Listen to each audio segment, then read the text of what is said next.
కునుకు పట్టడం లేదా ఏమి నీకే? చెయ్యి వానకి బయటకు వచ్చింది, చూసుకొని వస్తాను. నువ్వు పడుకో. ఓ అదా, వెలుగు వచ్చినాక చూసుకోవచ్చు కదా. ఎవరు చూడకముందే సరదాలా, చాలా జాగ్రత్తగా ఉండాలా. సరే పడుకో.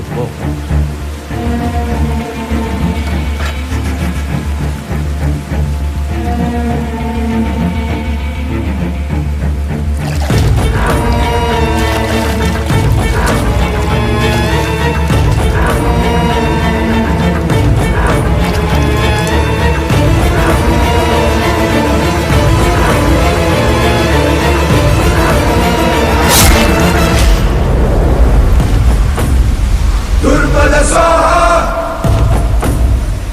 దుర్నయ స్వాహ.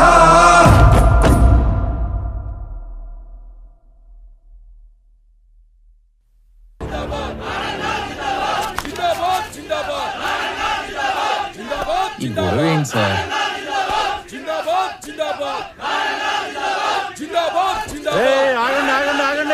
ఆగండి. నీ సంగతేంద్ర? ఏంటి సార్ ఇదంతా? అసలు ఆయన ఇంకా ఎక్కడున్నాడ్రా? పెద్ద సత్య హరిశ్చంద్రులా మాట్లాడుతున్నావు. మేం పవర్ లో ఉన్నా ఆ రామారావు గారిని చూసుకుని ఆఫీస్ మొత్తం మమ్మల్ని పట్టించుకున్నారా? అందుకే అన్ని ట్రాన్స్ఫర్ చేయించి ఆ ప్లేస్ లో ఇన్ఛార్జ్ గా నేను తెచ్చుకుంది. నువ్వు చెప్పే బుర్రకథలంటానికి కాదు, పెండింగ్ లో ఉన్న మా ఎన్ఓసీలు ఫైల్స్ క్లియర్ చేసి మా చేతిలో పెట్టడానికి. సార్, మీలాంటి వాళ్ళు ఎవరో కోర్టులో వేసిన కేసుల వల్లనే ఆయన ఇంకా రిలీవ్ అవ్వలేదు. అసలు ముందు మీరు రామారావు గారిని వాడు వీడు అనకండి సార్, నేను ఒప్పుకోను.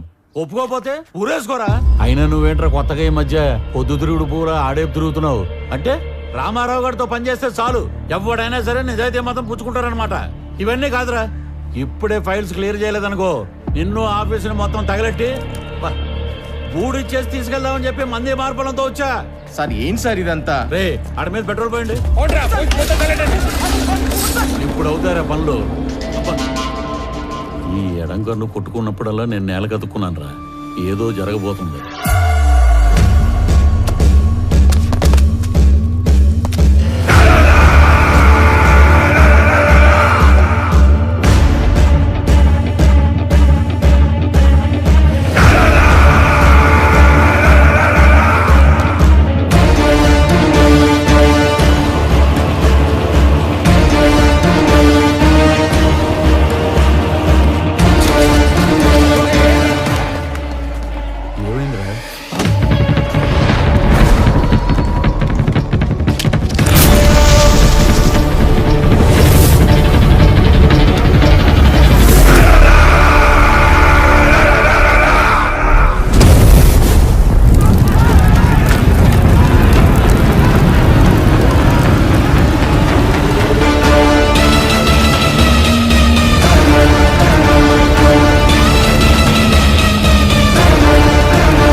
మీరు ఎవరో ఏ పార్టీయో నాకు అనవసరం.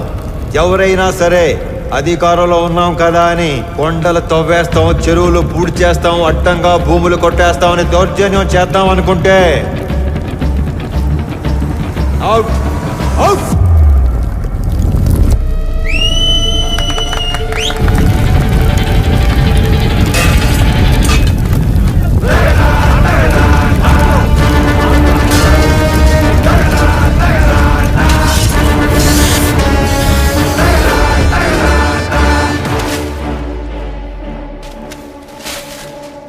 రామారావు కేసుకి సంబంధించిన అన్ని రిపోర్ట్స్ నేను చదివాను, బట్ సమ్మరీ మీ ద్వారా విందామనుకుంటున్నాను.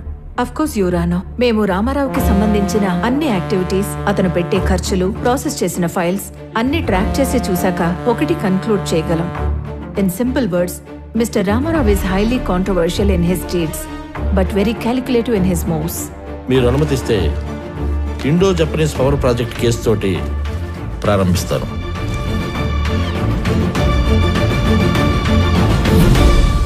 నేను కలెక్టర్గా సేవలో ఉండగానే భారత ప్రభుత్వం నిర్మించబోతున్న ఒక అణు విద్యుదుత్పత్తి కేంద్రానికి అంకురార్పణ జరపడం నాకు చాలా సంతోషంగాను కొంచెం గర్వంగాను ఉంది.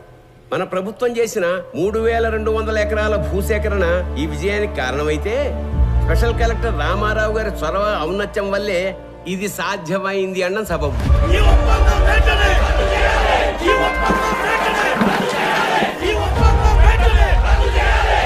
Keshav garu sir as a token of appreciation to mister Ramarao felicitate him please. బీచ్ రంగంతో రాసిన మంచి ఉపయోగించాలి.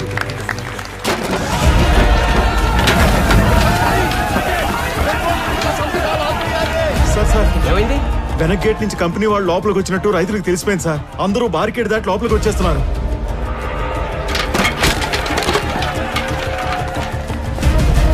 కంపెనీ వాళ్ళకి సెక్యూరిటీ ఉన్నా ఎందుకైనా మంచిది రూల్ ప్రకారం ఎస్పీకి ఇన్ఫార్మ్ చేయి. రామారావు సార్.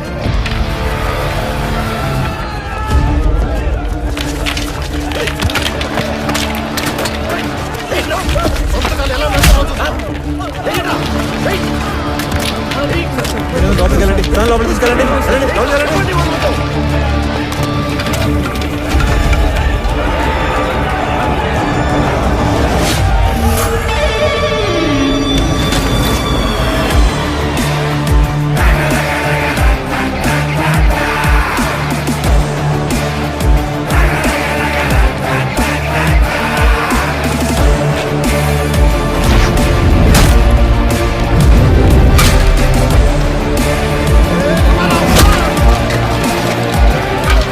డబ్బులు కట్టి భూములు స్వాధీనం చేసుకున్న తర్వాత ఈ గొడవ ఏంట్రా? విప్లవం చేస్తాను అనుకుంటున్నావా?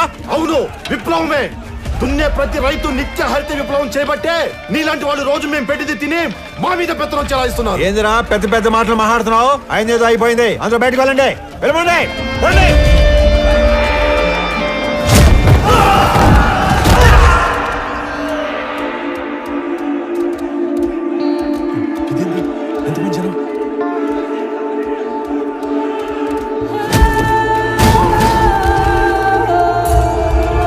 చూడండి, ఇది మనం ఊహించిన దానికంటే పెద్ద గందరగోళం అయ్యేలా ఉంది. వీళ్ళని మన వాళ్ళు కంట్రోల్ చేయలేకపోతున్నారు. వెంటనే ఎమ్మెల్యే గారికి చెప్తారు. పదండి పదండి.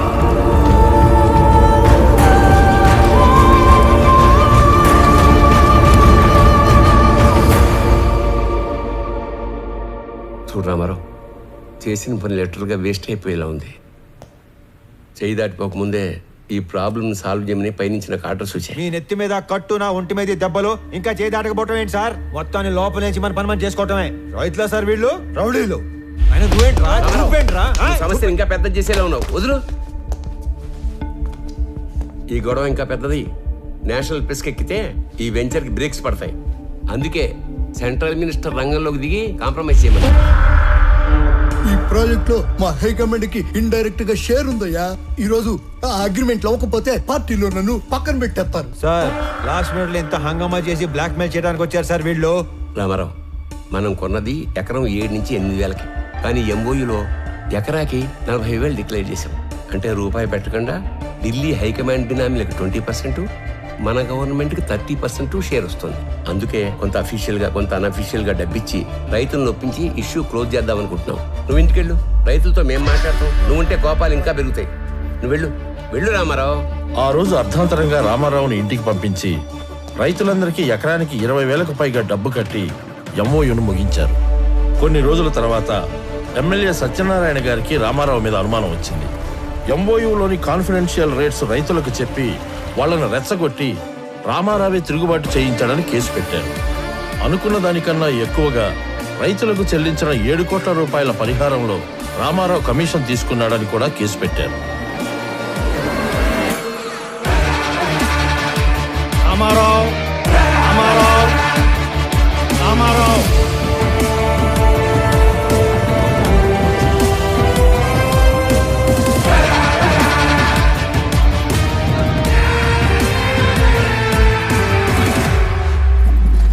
రామారావు గారు, జడ్జ్మెంట్ ప్రొనౌన్స్ చేసే ముందు ఆఖరిగా కోర్టుకి మీరేమన్నా చెప్పాలనుకుంటున్నారా? Thank you for asking your honour. నేను చేసిన తప్పు అయితే నేను చేసిన దానికన్నా 10 ఎక్కువ పెట్టుంటారు వీళ్ళు మీ ముందు. అదే నేను చేసిన మంచి అయితే చేసిందంతా వాళ్ళ మనసులో పదిలంగా పెట్టుకొని ఉంటారు. అంతకంటే చెప్పుకోవడానికి నా దగ్గర ఇంకేం లేదు యువర్ ఆనర్.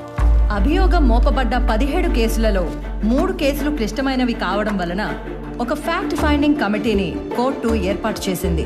ఈ కేసులకు సంబంధించిన నిజానిజాల్ని నిర్దేశించి ఒక కామన్ ఆర్డర్ కింద తీర్పు ఇవ్వాలని ఈ కోర్టు నిర్ణయించింది. అన్ని కేసుల పూర్వాపరాలు పరిశీలించి కమిటీ ఇచ్చిన రిపోర్ట్లని పరిగణలోకి తీసుకున్న పిదప సబ్ కలెక్టర్ బి రామారావు గారి మీద మోపబడ్డ ఏ ఒక్క అభియోగం నిరూపణ కాలేదని ఈ కోర్టు తీర్మానించింది. ఆన్ ఎ పర్సనల్ నోట్, ప్రతి ప్రభుత్వ ఉద్యోగి పదవీ స్వీకారం చేసేటప్పుడు ప్రమాణం చేసే ఓత్ ఆఫ్ ఎలిజియన్స్ ని రామారావు గారు 100కి 100 గుర్తుపెట్టుకుని పాటించినట్లు కనిపిస్తుంది. అధికారం అంటే సేవతో కూడిన బాధ్యత అని అర్థం చేసుకుని అతను చేసిన కొన్ని పనులు బియాండ్ డ్యూటీలా ఉన్నా న్యాయపరంగా ఉన్నట్లుగా నమ్ముతూ అతని మీద ఉన్న అన్ని అభియోగాలని కోర్టు కొట్టివేస్తూ తీర్పు ఇస్తుంది.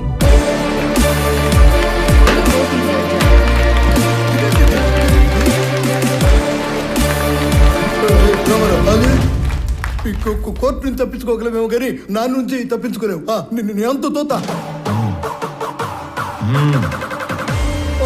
ఆ నవ్వుకు అర్థమైందిరా. మీకెంత జరిగినా మర్చిపోతూనే ఉంటారే. అతని నవ్వుకి 4 అర్థాలు ఉంటాయి, చేసే పనికి 10 అర్థాలు ఉంటాయి. ఒక చాణుక్యుణ్ణి, ఒక క్షత్రుణ్ణి కలిసి సమపాళ్లలో ఊహించుకోండి, అతనే రామారావు.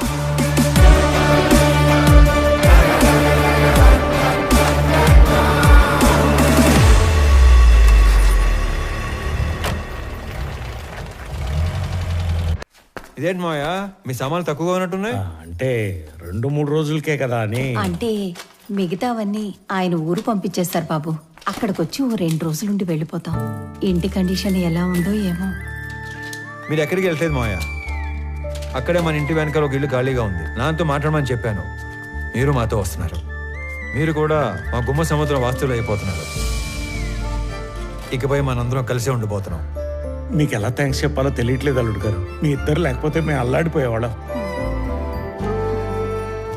రే బుడ్డడా, మీ నాన్న తాతకి మీ నాన్నమ్మకి గిఫ్ట్లు తెద్దాం పద. ఇప్పుడే వస్తాం అల్లుడు గారు, పద పద. ఏమ్మా ప్యాకింగ్ గొడవల్లో ఉన్నారా? రండి సార్, రండి కూర్చోండి. మీకు కాఫీ తీసుకొస్తాను. అలాగే కాఫీలో కాస్త విషం కూడా కలపమ్మా. మీ ఆయన ఇచ్చే ట్విస్టుల కన్నా అదే బెటరు. నువ్వు వెళ్ళి కాఫీ తీసుకుని రా, విషయం లేకుండా. రండి సార్, కూర్చోండి. రామారావు, నాకు డౌట్ ఉండేది, లేటుగా కన్ఫర్మ్ అయింది. అయితే నిజంగానే ఆ గందరగోళం, గొడవ, కొట్లాట పూర్తిగా ప్రీ ప్లాన్డ్ కదా?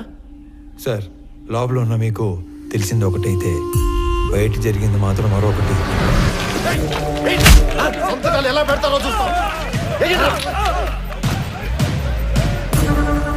నేను సిచ్యువేషన్ని కంట్రోల్లో తీసుకొచ్చే టైంలో కంపెనీ సెక్యూరిటీ వేషంలో ఉన్న ఎమ్మెల్యే మనుషులు అత్యుత్సాహం చూపించారు.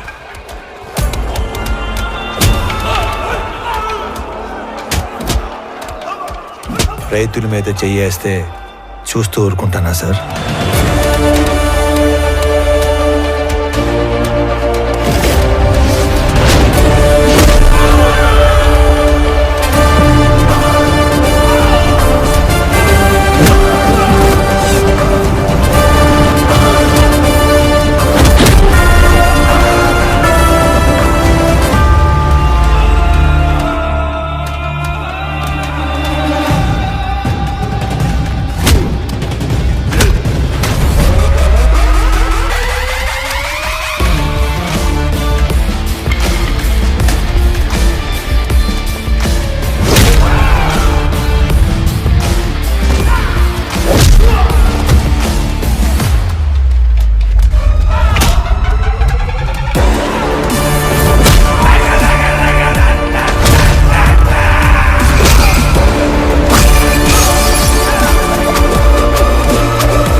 ఎందుకు?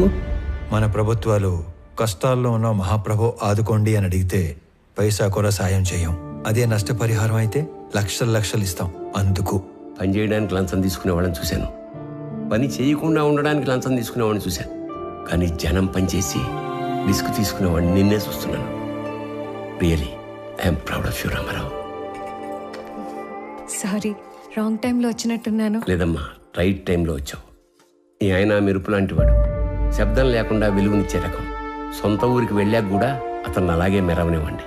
మీ ఆయనకి ఇడియోపతిక్ ఇన్సోమ్నియా అంటే చేసే పని పూర్తిగా పూర్తయ్యే వరకు నిద్ర పట్టదు. అతన్ని నిద్రపుచ్చే ప్రయత్నం చేయొద్దు. అతను మెలకుగా ఉండడం జనానికి చాలా అవసరం. ట్రాన్స్ఫర్ ఆపలేకపోయాను, sorry. I'm going to miss a revolutionary officer.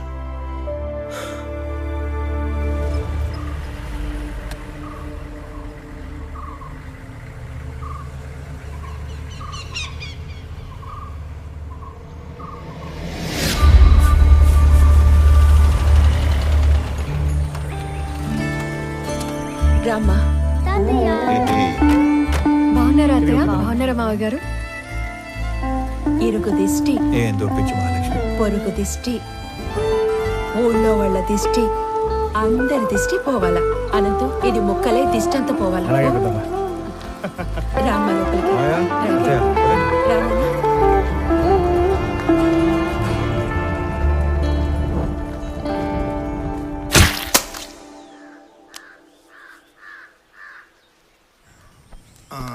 Ramarao, పిల్లప్పటి నుంచి మీ నాయన నేను సావాసగాళం.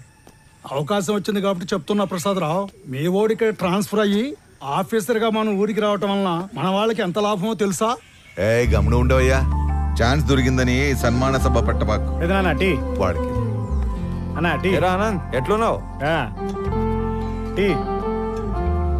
గురుగారు తాగండి, హ్యాపీగా కూర్చొని. నువ్వు తాగుతావా? సర్లే, అబ్బోడు పండగ అయినాక డ్యూటీలో జాయిన్ అవుతాడు. అందరికి తెలిసేట్టు నీ పేపర్లో రాయి. ఇంకో విషయం, కనం పండగ రోజున వేటను కోసి జనానికి నిరుటిలానే బంతి భోజనం పెడతా అన్నాం. ఎన్ని తెగుతున్నాయి?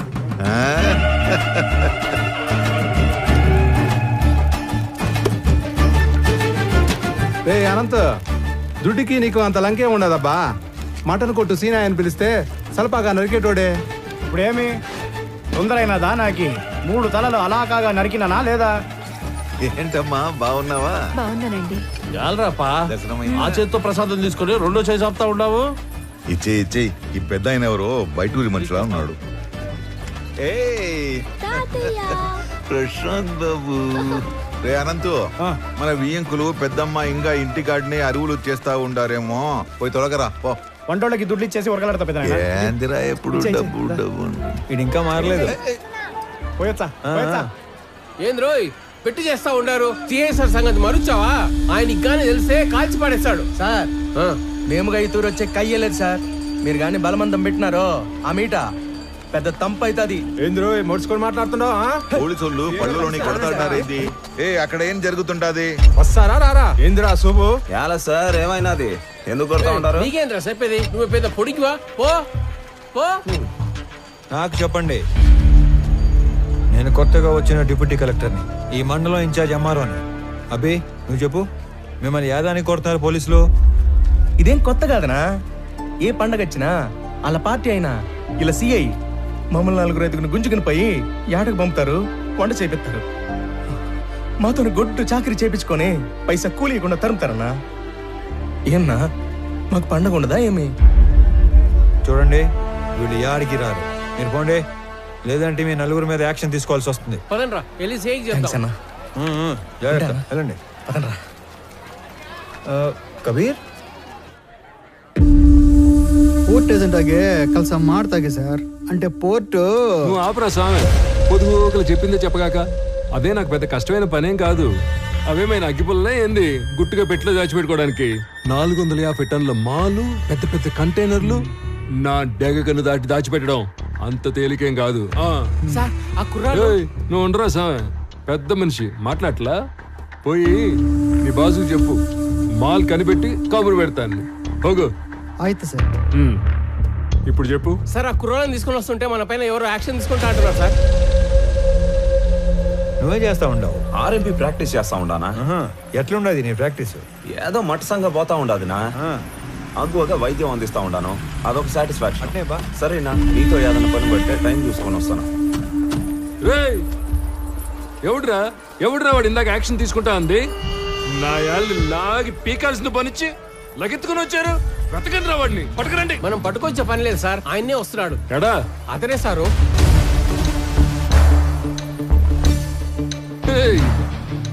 ఎవరు స్వామి నువ్వు అడ్డ పంచ కట్టుకుని ఆంతను చూస్తున్నావా ఏంది? మా వాళ్ళు నలుగురు దొంగనాయాలు లాకెళ్ళబోతే అడ్డం తగిలేవంట.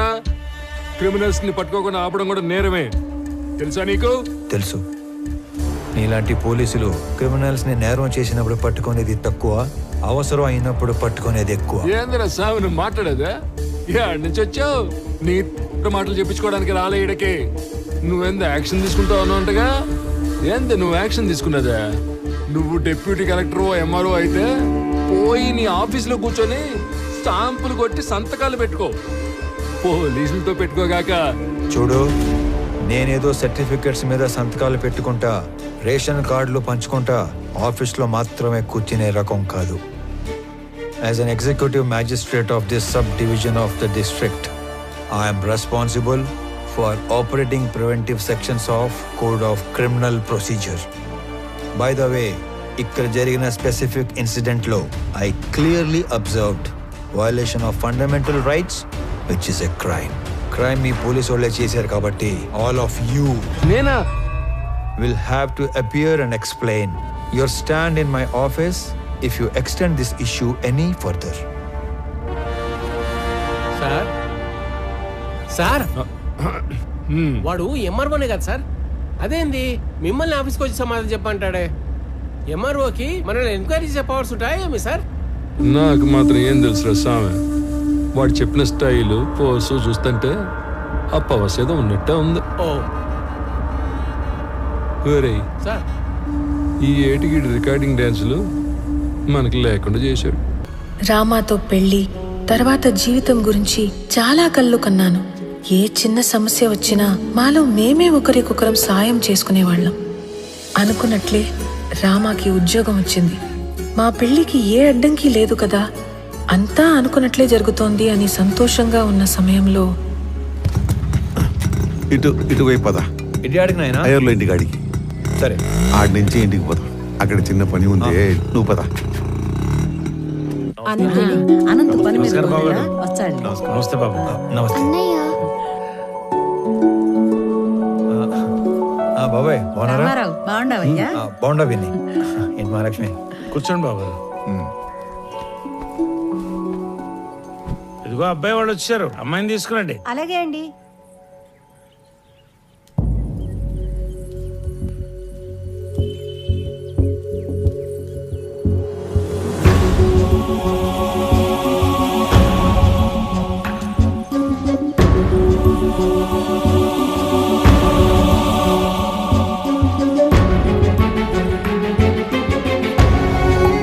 ఒక్కగానొక్క కూతురు, పేరు నందిని.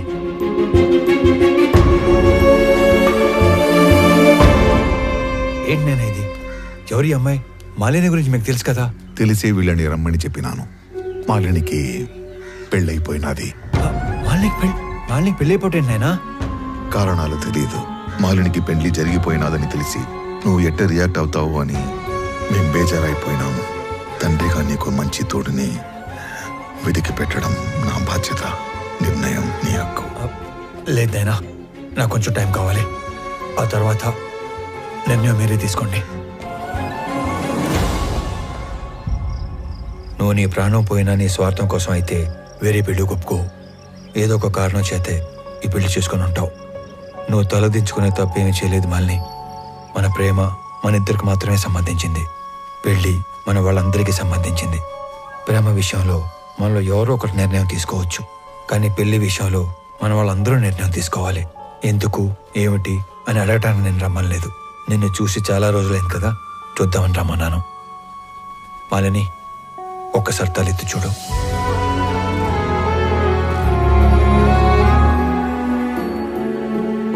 నీకు చెప్పకుండా పెళ్లి చేసుకున్నందుకు నీకు ఏ సమాధానం చెప్పుకోవాలని ఇన్ని రోజులు ఎంత మదన పడ్డానో తెలుసా?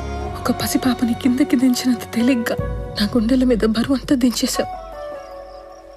మా నాన్న ఆయన పార్ట్నర్ కొడుకుతో పెళ్లి ఫిక్స్ చేసుకుని వచ్చి ఇంట్లో చెప్పినప్పుడు ఆయన మొహంలో నేను ఎప్పుడు చూడని ఒక ఆనందం చూశాను. ఆ పెళ్ళి అప్పాలంటే నేను చేయాల్సిన ఒకే ఒక పని నీ పేరు చెప్పడం. ఆయన మాట పోవటానికి బాధకి కారణం నువ్వు కాకూడదని నీ పేరు చెప్పలేకపోయాను. అంతే, పెళ్లి జరిగిపోయింది.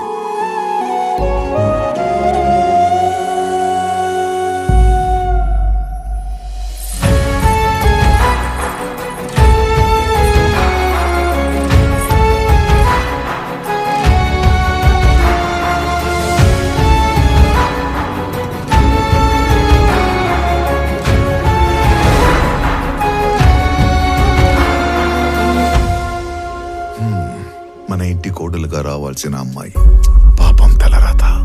దుడ్డు ఏమన్నా కావాలేమో, సాయం చేయకపోయినావా? ఆ మాట ఎత్తిన చంపేస్తుంది ఆయన. మరి ఆస్తి బదిలీకి అప్లికేషన్ పెట్టిందన్నావు కదా, అదేదో ఇచ్చేయరాదు? ఆస్తి మీద హక్కు వస్తే సమస్య కొంతన్నా తీరుతుంది కదా. చూడటానికి ఏదో ఒక చిన్న అప్లికేషన్, కానీ చట్టానికి అదొక పెద్ద సమస్య. మిస్ అయిన మనుషుల ఆస్తులు 7 సంవత్సరాల వరకు ఏమీ చేయలేము. 7 ఏళ్ళ తర్వాతనే ఎవిడెన్స్ యాక్ట్ 107 అండ్ 108 సెక్షన్స్ ఉపయోగించి ప్రిజంప్షన్ ఆఫ్ డెత్ కింద ఆస్తిని బదిలీ చేయగలం. సరే, నువ్వు చెయ్యగలిగింది చేయరా.